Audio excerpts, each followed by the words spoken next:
Here, Laertes, aboard, aboard, for shame. The wind sits in the shoulder of your sail, and you are stayed for.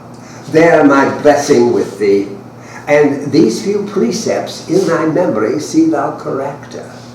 Give thy thoughts no tongue, nor any unproportioned thought his act. Be thou familiar, but by no means vulgar. The friends thou hast, and whose adoption tried, grapple them to thy soul with hoops of steel. But do not dull thy palm with entertainment of each new-hatched, unfledged courage. Beware of entrance into a quarrel, but once in, bear it that the opposed may beware of thee. Give every man thine ear, but few thy voice. Take each man's censure, but reserve thy judgment. Costly thy apparel as thy purse can buy, but not expressed in fancy. Rich, not gaudy. For the apparel oft proclaims the man, neither a borrower nor a lender be, for loan oft loses both itself and friend, and borrowing dulleth the edge of husbandry. But this above all, to thine own self be true, and it must follow as night the day. Thou canst not then be false to any man. Farewell, my blessing season this in thee.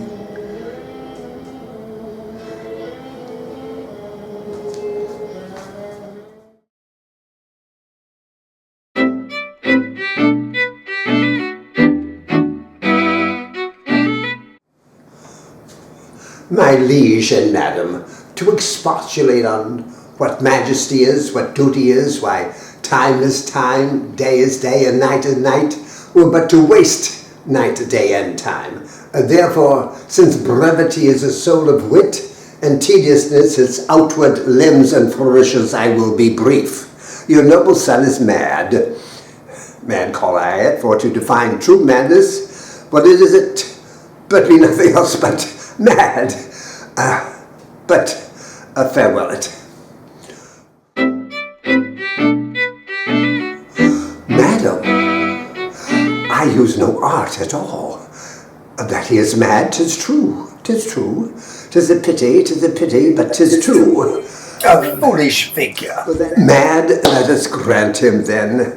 But now we must find out the cause of this effect, or the cause of this defect. For the effect defective comes by cause. But now that remains. I have perpend. I have a daughter, while she is mine, according to her duty and obedience, hath given me this. Now gather and surmise.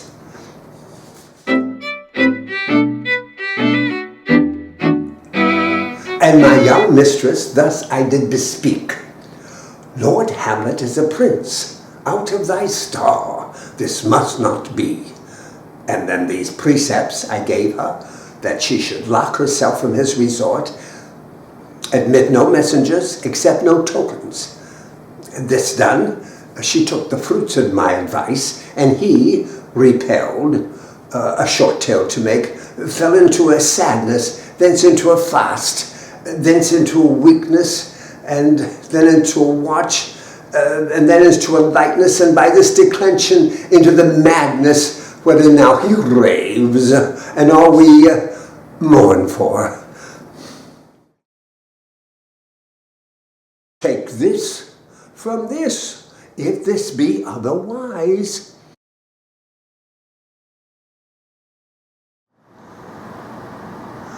How say you by that?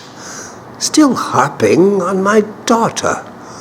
And yet he knew me not at first. Said I was a fishmonger. 'Tis far gone, and yet, in my youth, I suffered much extremity for love, very near this. I'll speak to him again. What do you read, my lord? What is the matter, my lord? I mean the matter that you read, my lord. Though this be madness, yet there is method in it. Will you walk out of the air, my lord? Aye, that is out of the air. How pregnant sometimes his replies are. But that's a happiness that often madness hits on.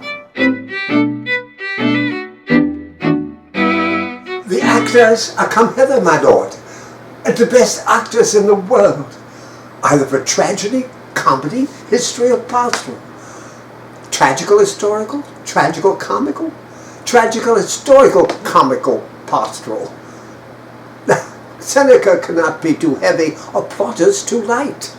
For the law, the writ, and the liberty, these are the only men.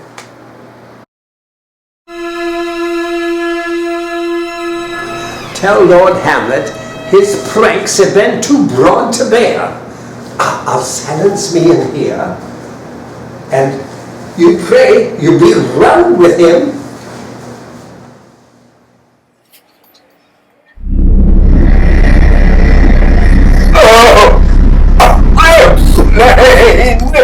Oh, indeed, this counselor is most still, most secret, and most grave, who in life a foolish prating knave. Come, sir, to draw an end with you. Good night, mother.